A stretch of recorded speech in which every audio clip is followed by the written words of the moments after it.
నమస్కారం వార్తలకు స్వాగతం. ముందుగా ముఖ్యాంశాలు. మాజీ మంత్రి హరీష్ రావు ప్రెస్ మీట్, పలు అంశాలపై వివరణ.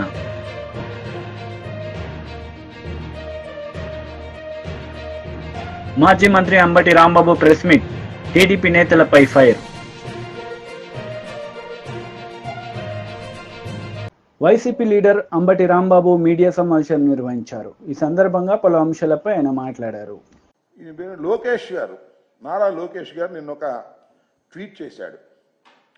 Z+ భద్రత ఉన్నా ఇంకా ఆ భద్రత అభద్రత ఎందుకు జగన్?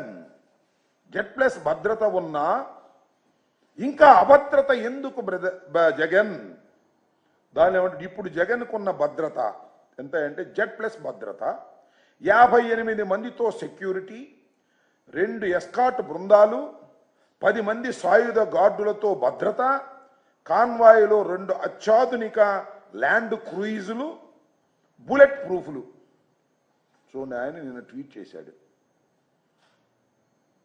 నేను అడుగుతా ఉన్నా, చంద్రబాబు నాయుడు గారు కుమారులు మీరు, మంత్రివర్గంలో సభ్యులు మీరు, ఎందుకని ఇన్ని పచ్చి అబద్ధాలు ఆడతారు? ఈ ధర్మమేనా? లోకేష్ గారు, మీకు ఇంకా బుర్ర వికసించినట్టుగా అనిపిస్తుంది. నిక్కర్లు వేసుకుని గోలీకాయలు ఆడుకునే పద్ధతుల్లో మీరు మాట్లాడుతున్నారు. ల్యాండ్ క్రూయిజులు ఉన్నాయా? చూపించాయా బాబు, నాకు తెలియకూడతా. లోకేష్ గారు, నారా లోకేష్ గారు, ఎడ్యుకేషన్ మినిస్టర్ గారు, జగన్మోహన్ రెడ్డి గారి కాన్వాయ్లో ల్యాండ్ క్రూయిజులు ఉన్నాయి అని మాట్లాడుతున్నాడు. ల్యాండ్ క్రూయిజులు ఉన్నాయంట. మా ఎక్కడ కనపడలేదు. నిన్న మొన్న తిరిగాం. ల్యాండ్ క్రూయిజర్ ప్రభుత్వం సప్లై చేసిందా? బుల్లెట్ ప్రూఫ్ కార్లు, కార్లు ఏంది? బుల్లెట్ ప్రూఫ్ కార్లు ఎన్ని ఉన్నాయి అబ్బా? బుల్లెట్ ప్రూఫ్ కార్లు అంటే బహువచనం వాడావు కదా. ఒక్క బుల్లెట్ ప్రూఫ్ కారు ఇచ్చారు, అది కూడా లోపభూయిష్టమైనటువంటి కారు. షెడ్లో ఉండి బాగు చేయకోకుండా పంపించారు. మొదటి రోజున ఆయనతో పాటు నేను కూడా ప్రయాణం చేశాను. వినుకొండ వెళ్ళేటప్పుడు ఇక్కడే ఇంటి దగ్గర ఆ బుల్లెట్ ప్రూఫ్ కారు ఎక్కాం, సఫారీ. ఖచ్చితంగా టోల్ గేట్ యువతలే అనుకుంటా, అవతల గుర్తులేదు. వెళ్ళేటప్పటికి లోపల ఏసీ సరిగా రావడం లేదు, పైన వర్షం పడతా ఉంది, అద్దాలన్నిటికీ మంచు పట్టింది, దోవ కనపడటం లేదు, కుయ్ కుయ్యమని వెళ్తా ఉంది. వెళ్ళే పరిస్థితి లేదు. దిగి ప్రైవేటు వాహనంలో వెళ్ళవలసినటువంటి పరిస్థితి ఏర్పడింది. అక్కడ దాకా ఎందుకబ్బా? ఇవాళ కోర్టులో ఏమన్నారు? మీ న్యాయవాదే, ప్రభుత్వం తరపున న్యాయవాదే, ఏమండి ఆ కారు బాగోలేదు మాట నిజమేను, స్పేర్ పార్ట్స్కి ఆర్డర్ ఇచ్చాము, అవి వచ్చేదాకా కొత్త కారు పంపిస్తాం అన్నారు. ఏంది నారా లోకేష్ గారు, మీరు మాట్లాడే మాటలు, మీరు చేసే ట్వీట్లు, ఏం మాట్లాడారు మీరు? ఏం అంటున్నారు మీరు? ఇది బుల్లెట్ ప్రూఫ్ కార్లు అంట. ఎందుకండి ఇంత పచ్చి అసత్యాలను ప్రచారం చేసేటటువంటి ప్రయత్నం మీరు చేయటం చాలా దురదృష్టకరమని మనవి చేస్తున్నా. అలాగే ల్యాండ్ క్రూయిజులు అన్నారు. 10 మంది సాయుధ గార్డులతో భద్రత. అయ్యా, 10 మంది సాయుధ గార్డులతో భద్రత జగన్మోహన్ రెడ్డి గారు ఎమ్మట ఉండేది ఇద్దరు, 10 మంది కాదు. మీరు కేటాయిస్తే కేటాయించుండవచ్చు, వాళ్ళందరూ గార్డులు చుట్టుపక్కల ఉంటారు, ఇంటి చుట్టూరా.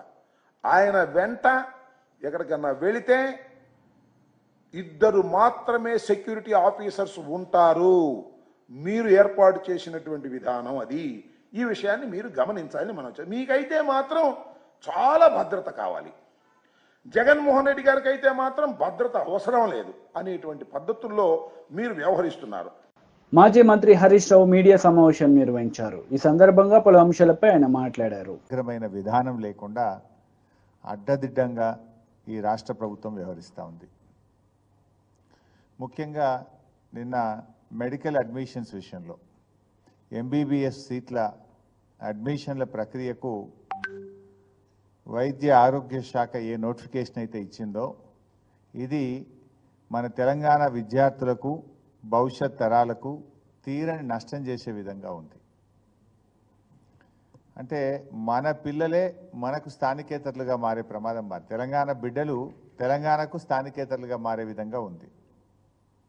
అంటే కనీస అధ్యయనం లేకుండా ఎంబీబీఎస్ బీడీఎస్ అడ్మిషన్ల విషయంలో ప్రభుత్వం అమలు చేస్తున్న కొత్త నిబంధనలు ఏవైతే ఉన్నాయో అవి విద్యార్థుల ప్రయోజనాలు దెబ్బతీసే విధంగా ఉంది. ముఖ్యంగా ఇక్కడ 2-3 విషయాలు చాలా ప్రధానమైనటువంటివి. తెలంగాణ ఉద్యమం మీకు తెలుసు, నీళ్లు, నిధులు, నియామకాలు 3 అంశాల మీద జరిగింది. అందులో నియామకాలకు సంబంధించి కేసీఆర్ గారి ప్రభుత్వం మన ఆకాంక్షలు నిజం చేసింది. ఎట్లా? అప్పుడు మన ఉద్యోగాలు మనకే దక్కాలి. ఆ రోజుల్లో ఏంటంటే 60% లోకల్ రిజర్వేషను, 40% నాన్ లోకల్ అని ఓపెన్ కోటా అని నింపేవాళ్ళు. 70-30, 60-40లుగా నింపేవాళ్ళు. కానీ గౌరవనీయులు కేసీఆర్ గారు చాలా శ్రద్ధ పెట్టి రాష్ట్రపతి ఉత్తర్వుల సవరణ చేసి 95% లోకల్స్కు, మన తెలంగాణ బిడ్డలకు ఉద్యోగాలు దక్కే విధంగా రాష్ట్రపతి ఉత్తర్వుల్లో సవరణ చేసి ఇది మనం జీవో నంబర్ 124 2018 సంవత్సరంలో జీవో 124 ఇచ్చాం. ఇందులో దీనివల్ల ఏం జరిగింది? రాష్ట్రంలో ఉద్యోగ నియామకాల్లో 95% ఉద్యోగాలు ఆ జిల్లా బిడ్డలకు, తెలంగాణ బిడ్డలకు దక్కే విధంగా ఇది మనము ఉద్యోగ నియామకాలకు లోకల్ రిజర్వేషన్ను సాధించాం. గతంలో ఉండేది ఏంది? 60-40, 70-30, అంటే 40% మంది పక్క రాష్ట్రం వాళ్ళు వచ్చి ఓపెన్ కాంపిటీషన్లో తెలంగాణలో ఉద్యోగాలు పొందే అవకాశం ఉండేది. 30% మంది స్థానికేతరులు, తెలంగాణేతరులు కూడా తెలంగాణలో ఉద్యోగాలు పొందే అవకాశం ఉండేది. కానీ ముఖ్యమంత్రి గారు స్వయంగా రాష్ట్రపతి గారిని కలిసి, ప్రధానమంత్రి గారిని కలిసి, తాను స్వయంగా ఢిల్లీకి వెళ్ళి కేసీఆర్ గారు 95% ఉద్యోగాలు తెలంగాణ బిడ్డలకు దక్కే విధంగా ఉద్యోగ నియామకాల్లో మేము సవరణ చేశాం. ఇది ఎప్పుడు? 2018లో జీవో 124 ద్వారా 95% ఉద్యోగాలు స్థానికులకు దక్కే విధంగా సాధించింది బీఆర్ఎస్ ప్రభుత్వం. అయితే విద్య విషయంలో కూడా మనం చేసుకోవాల్సిన అవసరం ఉండే. కానీ ఎస్ఆర్సి స్టేట్ రీఆర్గనైజేషన్ యాక్ట్లో ఏం చెప్పారు వాళ్ళు? 10 ఏళ్ల పాటు తెలంగాణ, ఆంధ్రప్రదేశ్లో అడ్మిషన్స్లో, ఎడ్యుకేషన్ అడ్మిషన్స్లో పాత పద్ధతి యథావిధిగా కొనసాగుతుంది. అంటే 15% ఏదైతే ఓపెన్ కోటా ఉందో, ఆంధ్రాలో 15%లో తెలంగాణ విద్యార్థులు వెళ్ళొచ్చు, తెలంగాణలోని విద్యాలయాల్లో 15% ఆంధ్ర విద్యార్థులు ఇక్కడ రావచ్చు. ఈ పద్ధతిని మరో 10 ఏళ్ల పాటు యథావిధిగా కొనసాగించాలని రాష్ట్ర విభజన చట్టంలో చెప్పారు. అందువల్ల దాన్ని మేము మార్చలేకపోయాం. మీకు ఇంకా బాగా అర్థం చేసుకోవడానికి, ఎందుకంటే చాలా ముఖ్యం, ఒక్కొక్కరు డాక్టర్ కావాలని జీవితాంతం కలగంటారు. పిల్లలే కాదు, తల్లిదండ్రులు కూడా రాత్రింబవళ్ళు కష్టపడి పిల్లల్ని చదివిస్తారు. పిల్లలు కూడా నిద్రాహారాలు అని ఒక డాక్టర్ కావాలని జీవితం అంతా తపన పడుతుంటారు. అలాంటి పిల్లల భవిష్యత్తుతో ఇలా రాష్ట్ర ప్రభుత్వం చెలగాటమాడుతూ ఉంది.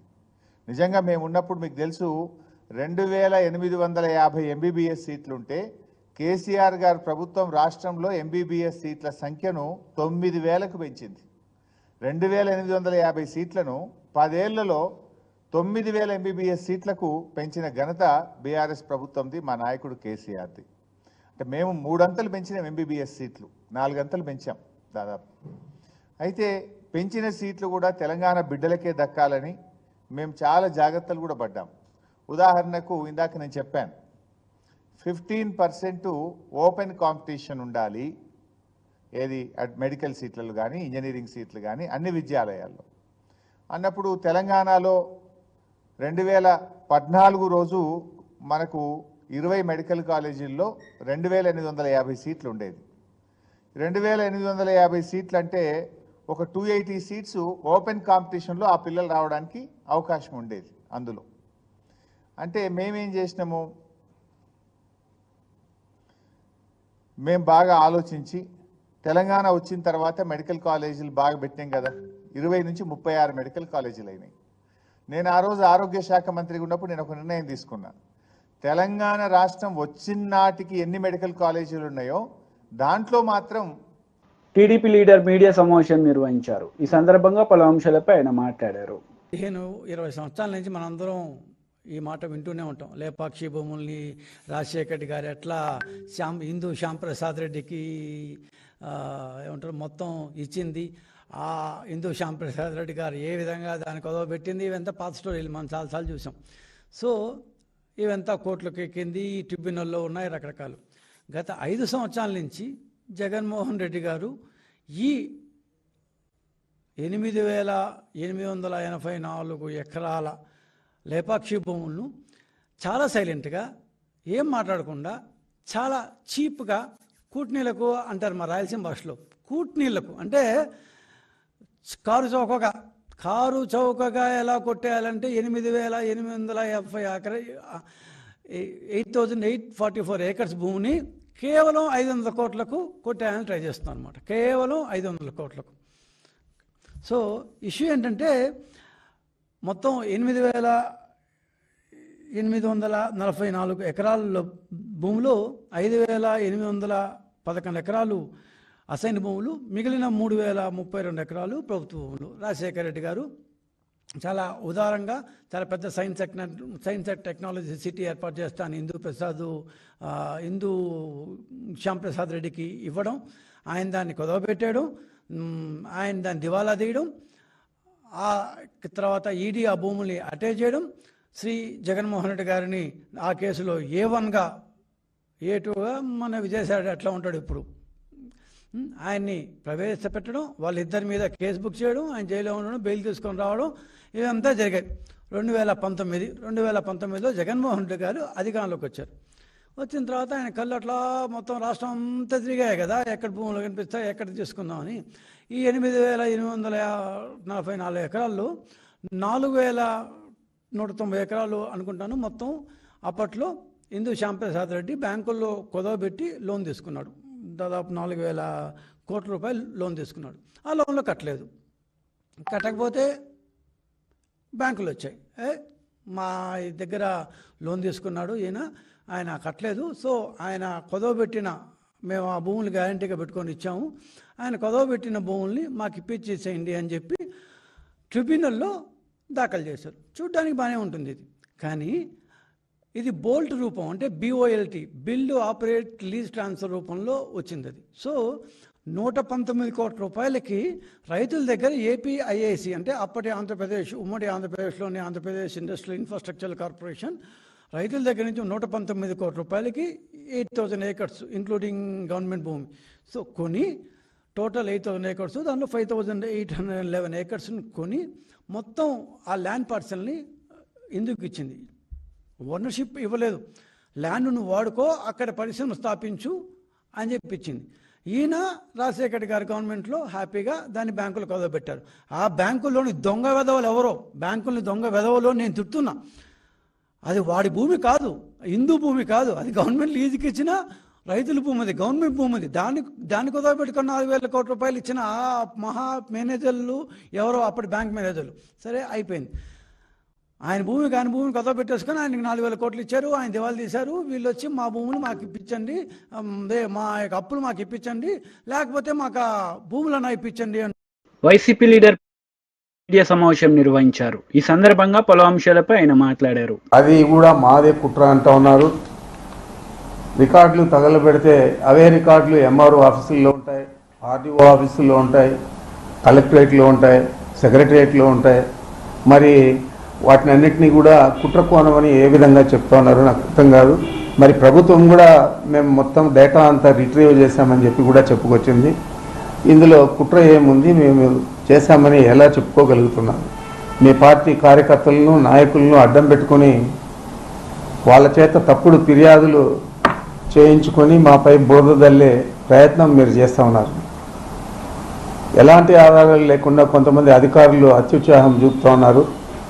మరి వాస్తవాలు మీ దగ్గర ఉంటే, ఆధారాలు ఉంటే తప్పకుండా వాటిని నిరూపించండి, లేదంటే తప్పుడు ఆరోపణలు చేసి చంద్రబాబు ఉచ్చులో తగులుకోవద్దండి అని చెప్పి నేను అధికారులను కోరుతా ఉన్నాను. తప్పుడు పనులు చేయాల్సిన అవసరం నాకు కానీ మా కుటుంబ సభ్యులకు కానీ అవసరం లేదు. నేను 7 సార్లు శాసనసభ్యుడిగా ఉన్నాను, మా కుమారుడు 3 సార్లు పార్లమెంట్ సభ్యుడు, మా తమ్ముడు 2 సార్లు శాసనసభ్యుడు. మరి ప్రజాదరణ, అభిమానం ఉంటేనే ఇన్నిసార్లు రాజకీయాల్లో కొనసాగుతామని చెప్పి వారికి ప్రత్యేకంగా చెప్పనక్కర్లేదు.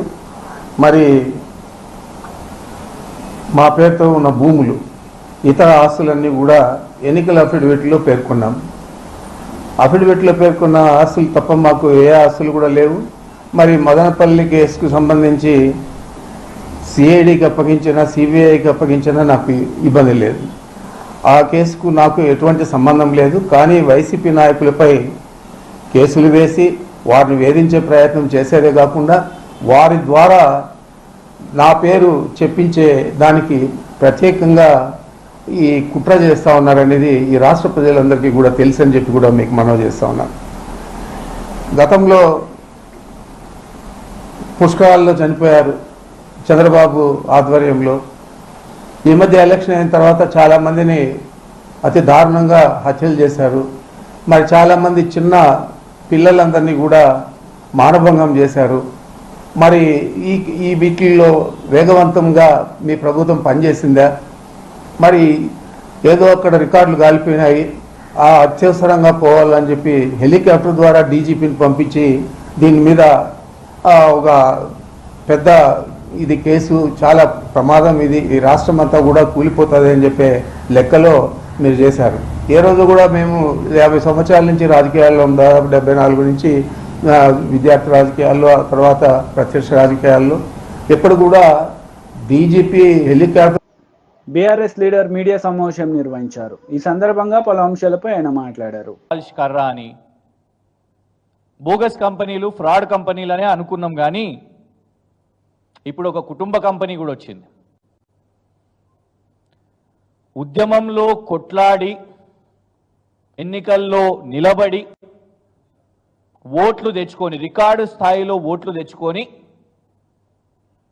హరీష్ రావు గారు కానివ్వండి, కేటీఆర్ గారు కానివ్వండి, ఉద్యమంలో పాల్గొన్న కవిత గారిని కానివ్వండి, తీవ్రంగా కుటుంబ పాలన అని అటాక్ చేశారు. కానీ తెలంగాణ ఉద్యమంలో ఎక్కడ కూడా కనబడని, ఇప్పటి వరకు ఎలక్షన్స్లో కూడా పాల్గొనని, మరి పార్టీకి ఏమైనా పనిచేసిర్రో లేదో తెలియదు, కానీ ఒక దండుపాల్యం బ్యాచ్ అసలైన కుటుంబ పాలన, దోపిడి పాలన ఎలా కనబడుతున్నది. ఒక బ్యాచ్ ఏమో ఆస్ట్రేలియాలో ఉన్నది, అనుముల కొండల్ రెడ్డి గారి బృందంలో. ఇప్పుడే వస్తుంటే హైదరాబాద్ నగరంలో మొత్తం గోడల మీద పోస్టర్లు కనబడ్డాయి. అరే ఎవరో ఇప్పుడే జూల నుంచి ఒక సింహం బయటకు వచ్చింది, సింహం పోస్టర్ వేసిరు. ఎవరినే అని చూస్తే తిరుపతి రెడ్డి గారి, అనుముల తిరుపతి రెడ్డి గారి బర్త్డే అంట. మొత్తం హైదరాబాద్ గోడలంతా అనుముల తిరుపతి రెడ్డి గారికి అప్పచెప్పేసారు. వీళ్ళిద్దరు ఇట్లుంటే నేనేమన్నా వెనుకకు పోయినానా, నాకు కూడా ఏమన్నా చేయాలి కదా, అన్న ముఖ్యమంత్రి అయిండు అని అమెరికాలో ఉన్న జగదీష్ అనుముల గారు, ఇది అమెరికా పర్యటనలో భాగంగా వారితో పాటు కనిపిస్తున్న ఇంకొక సోదరులు జగదీష్ రెడ్డి అనుముల గారు నిన్న స్వచ్ఛ బయో ప్లాంట్ తోని MOU ఒప్పందాలు 1000 కోట్లు అని ప్రకటించింది ముఖ్యమంత్రి గారి కార్యాలయం. ముఖ్యమంత్రి గారు ప్రకటించారు. ఇందులో వారు వేసిన ట్వీట్లో, వారు చేసిన ప్రకటనలో, మీడియా ప్రకటనలో సునంగీత్కి చెందిన ఒక సైంటిస్ట్ పేరు ప్రవీణ్ పరిపాటి గారు, వారు ఇక్కడ ఉన్నారు. ఓకే, మరి ఇందులో స్వచ్ఛ బయో వాళ్ళు ఎక్కడున్నారు, ఎవరు అసలు, వీళ్ళందరూ ఎవరు అని ఒక స్టడీ చేస్తే అసలు స్వచ్ఛ బయో అనే సంస్థ దాని రిజిస్ట్రేషన్ డీటెయిల్స్ చూస్తే ఇది కేంద్ర ప్రభుత్వం companies act, ministry of corporate affairs నుంచి తీసిన డాక్యుమెంట్. ఈ డాక్యుమెంట్లో 2 డైరెక్టర్స్ ఉన్నారు ఈ కంపెనీకి. Director number 1 Vedavalli Sivananda Reddy. స్వచ్ఛ బయోకి సంబంధించి వార్తలు ముగించే ముందు ముఖ్యాంశాలు మరోసారి. మాజీ మంత్రి హరీష్ రావు ప్రెస్ మీట్, పలు అంశాలపై వివరణ.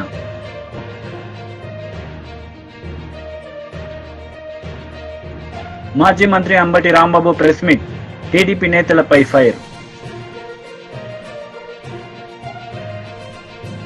ఈ వార్తలు ఇంతటితో సమాప్తం. తిరిగి ప్రసారమయ్యే వార్తల్లో మళ్ళీ కలుద్దాం. అంతవరకు సెలవు. నమస్తే.